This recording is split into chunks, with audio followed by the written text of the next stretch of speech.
nuestros seguidores quieren saber cómo pasaste de ser comerciante a ser una exitosa cantante. En mi mente siempre estaba el sueño de ser cantante.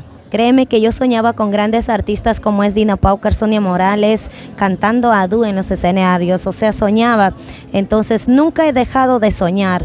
Yo trabajaba, vendía y no solamente era vendedora, comerciante, también a la vez estudiaba otras carreras que yo podía pagarlas yo misma.